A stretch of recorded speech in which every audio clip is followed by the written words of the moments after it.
مکہ مکرمہ آ جائیے. اب آپ نے حج کا دوسرا سب سے بڑا فرض طواف زیارت کرنا ہے. طواف زیارت کے لیے آپ آ جائیے مکہ مکرمہ. وہاں آ کر آپ آج سلے ہوئے کپڑوں میں ہیں, احرام نہیں ہے, احرام کی کوئی پابندی نہیں ہے. آپ وہاں پہنچ کر مطاف میں آ جائیے اور حجر اسود والے کونے کی طرف آ کر وہاں آج بھی اس طرح کھڑے ہو جائیے کہ حجر اسود والا کونا آپ کی دائیں جانب میں ہو, آپ اس کی بائیں جانب میں ہو. یہاں کھڑے ہو کر آج آپ نے صرف ایک کام کرنا ہے, وہ ہے نیت. اور نیت یہ کرنی ہے کہ میں طواف فرض یا طواف زیارت, دونوں لفظ استعمال ہوتے ہیں.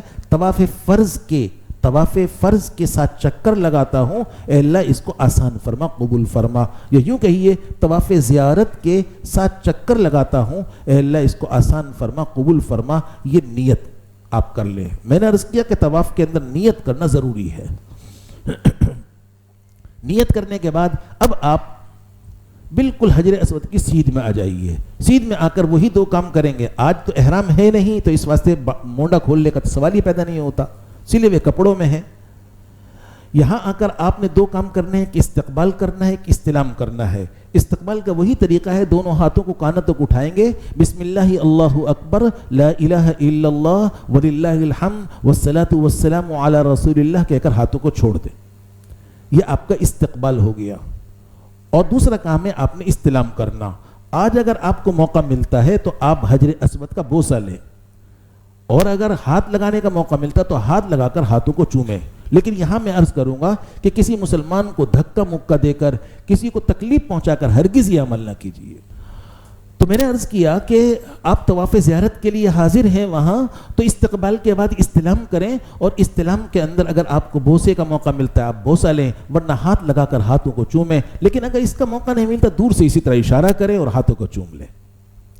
اب یہ استلام کرنے کے بعد آپ نے طواف زیارت کر رہے ہیں. میں نے عرض کیا ہر طواف میں 7 چکر ہوتے ہیں, اور ہر چکر کا آغاز حجر اسود والے کونے سے ہوتا ہے. اس واسطے اب آپ طواف کرنا شروع کریں گے.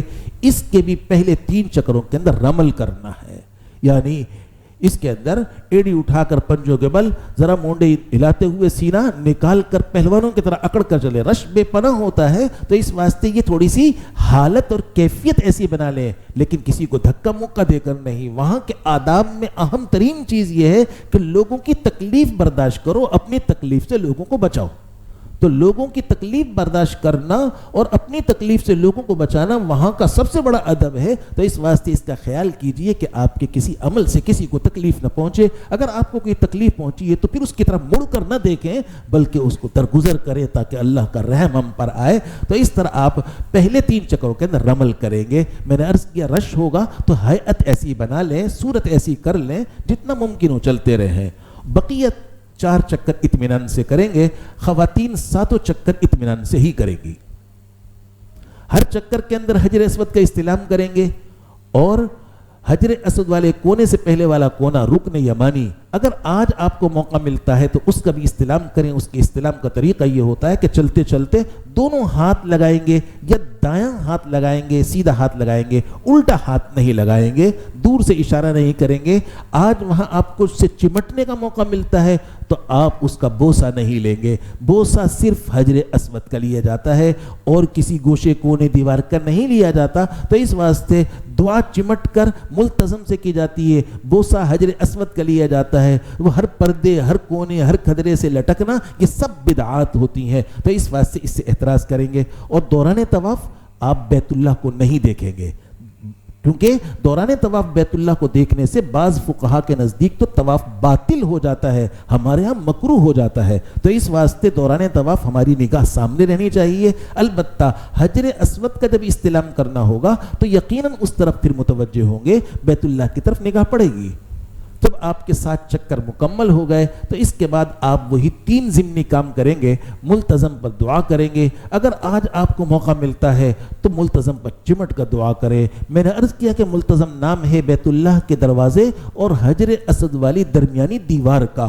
اس پر چمٹنے کا طریقہ ہے کہ اس سے سینہ چمٹاتے ہیں, سینہ چمٹا کر ہاتھ پھیلا کر، ملتزم کے معنی چمٹنے کے ہی ہیں، لفظی معنی یہی ہیں، تو اس سے اس طرح چمٹ کر پھر وہاں دعا کرتے ہیں، تو اس کا طریقہ ہے. اس پر خوشبو ہوتی ہے لیکن آج تو احرام نہیں ہے تو اس واسطے خوشبو کی کوئی پابندی بھی نہیں. تو لیکن یہاں بھی میں عرض کروں گا کہ کسی مسلمان کو دھکا مکہ دے کر ہرگز یہ عمل نہ کریں، یہ عمل نہ کریں. وہاں آسان سا طریقہ، آپ پیچھے آ جائے اس کے، بس پیچھے جب کھڑے ہوں گے تو آپ کا نمبر آئے گا. لیکن اگر آپ نے دھکا دیا تو پھر کسی کا بھی نہیں آئے گا، تو گناہ بلا وجہ لازم ہوگا. تو اس واسطے بس پیچھے کھڑے ہوں، وہ ہٹے گا. ہماری دعا کتنی دیر کی ہوتی ہے؟ آدھے منٹ کی دعا ہوتی ہے، بس چلو آگے. تو اس واسطے وہ دعا کریو چل دیے، تو وہ دعا کا مقام ہے، تو اس واسطے نمبر آ جاتا، پیچھے کھڑے ہو جائیں نمبر آپ کا آ جائے گا. تو ملتزم پر آپ دعا فرمائیں.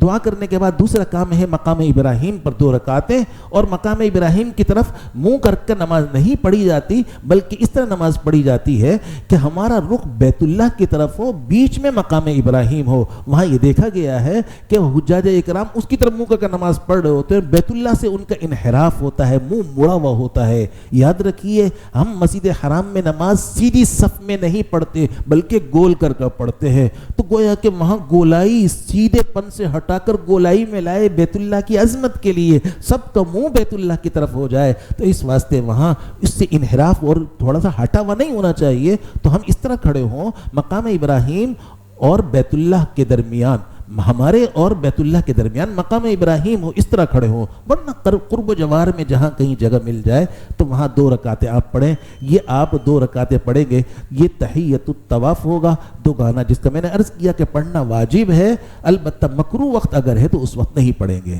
دوسرا کام یہ آپ نے کر لیا. تیسرا کام آپ زمزم پیئیں اور پھر خوب اچھی طرح پانی پیئیں، دعا کریں شروع میں بھی آخر میں بھی، اپنے اوپر پانی ڈالیں. تو یہ جب آپ نے کام کر لیا تو یہ آپ کا طواف زیارت اپنے 3 ضمنی کاموں کے ساتھ مکمل ہو گیا. وہ پابندی جو بیوی کی تھی وہ پابندی بھی ختم ہو گئی.